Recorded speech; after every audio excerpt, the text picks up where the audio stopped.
Amid the severe water shortage in the national capital, the political blame game has now intensified.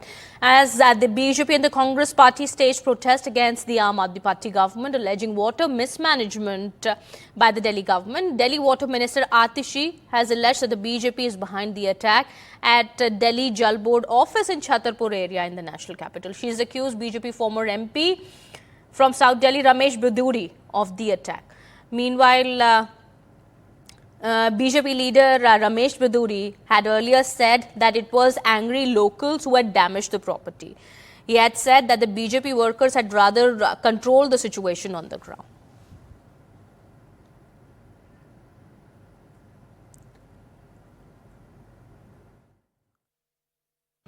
कुछ दिनों पहले कुछ videos को कुछ खास तरीके लोगों ने वायरल किया कि बहुत लीकेज दिल्ली के अंदर हो रही है, और जितनी बड़ी लीकेज वो दिखाई गई, मुझे नहीं लगता कि वो लीकेज नेचुरली हो सकती है।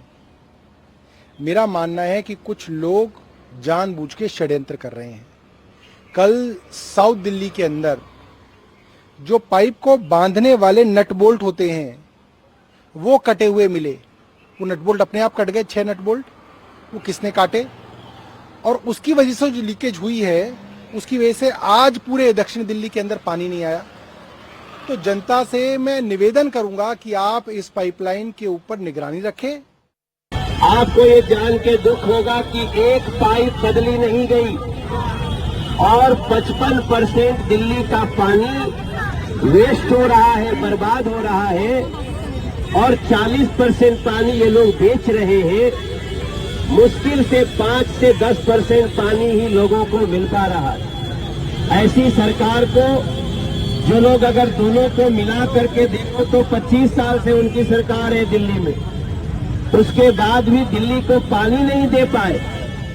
देखिए, जो तीनों पार्टियां हैं, कांग्रेस, आम आदमी पार्टी और बीजेपी, तीनों ही एक दूसरे पर एलिगेशन लगा रही हैं और उनका कहना ये है कि आम आदमी पार्टी जो है वो दिल्ली के लोगों तक पानी नहीं पहुंचा पा रही है। आम आदमी पार्टी ये कह रही है कि जो बीजेपी है वो जो है कई जगहों पर पानी रोक रही है, हरियाणा में पानी रोक रही है, और कुछ पाइपलाइन जो है उनको काट दिया गया है जिससे पानी पहुंच नहीं पा रहा है। तो सारी राजनीतिक पार्टियां इस पानी के संकट को लेकर एक दूसरे पर एलिगेशन लगा रही हैं। और दिल्ली में आज बीजेपी ने 14 जगहों पर जो हल्ला बोल का प्रोग्राम था उनका वो किया था, और उसमें आम आदमी पार्टी पर ये आरोप लगाया कि आम आदमी पार्टी के चलते दिल्ली में बहुत ज़्यादा जल संकट है। वहीं जो दिल्ली का साउथ दिल्ली का जो छतरपुर इलाका है, वहाँ पर बीजेपी का एक प्रोटेस्ट था जिसको बीजेपी के पूर्व एमपी रमेश बिधूड़ी उसको लीड कर रहे थे, और उस प्रोटेस्ट में कई महिलाएं भी शामिल थीं। उसी प्रोटेस्ट के दौरान जो छतरपुर में जो दिल्ली जल बोर्ड का ऑफिस है उसमें पथराव किया गया, स्टोन पेल्टिंग हुई, और स्टोन पेल्टिंग से जल बोर्ड के ऑफिस के शीशे टूट गए हैं। तो ये सारा कुछ दिल्ली में हो रहा है, राजनीति, पानी को लेकर राजनीति हो रही है।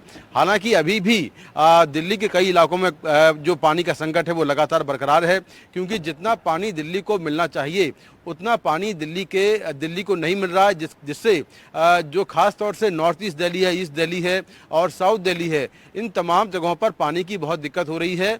और मुनक नहर जहां से ये पानी आता है हरियाणा से होते हुए, मुनक नहर पर दिल्ली पुलिस लगातार पेट्रोलिंग कर रही है, क्योंकि आम आदमी पार्टी ने आरोप लगाया था कि वहां पर जो वाटर टैंकर माफिया हैं वो सक्रिय हैं, और दिल्ली के एलजी ने भी कहा था कि जो आम आदमी पार्टी के लोग हैं वो इन वाटर टैंकर माफियाओं से मिले हुए हैं। तो वहां पर लगातार पेट्रोलिंग की जा रही है।